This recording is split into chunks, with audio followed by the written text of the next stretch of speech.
ABC Kids improves learning partner. No, sa ba mag-improve anak, di ba? Di ba? No? Na, tinoon man na ma-improve, na ay improve sa ABC Kids Learning App, di ba? Ang mga bata, yes,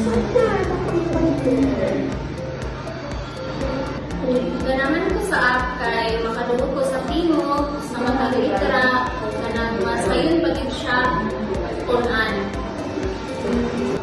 You are right. Yes. So those things actually strengthen phonemic awareness. That's how children connect letters and sound. Yes, you are right, partner. And also, ang apps po, makatawag po siya sa mga bata to help build high motor skills. Yan. Then, children, wait up. Wait up. Take spurt. Talagang wait up. Take spurt.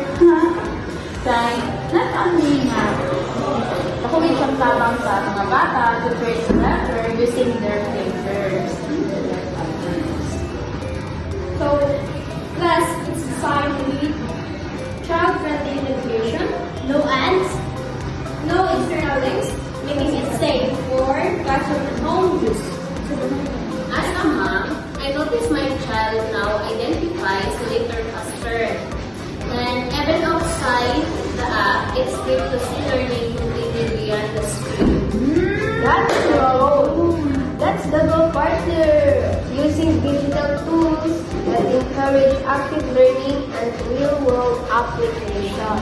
So, partner, so educators, ang mga ginikanan, nagamit sila ng ABC Kids app para supplement, not a replacement daw. Tinood kaya? Okay, tinood, partner. Ang ABC Kids app ay supplement. Okay, yeah.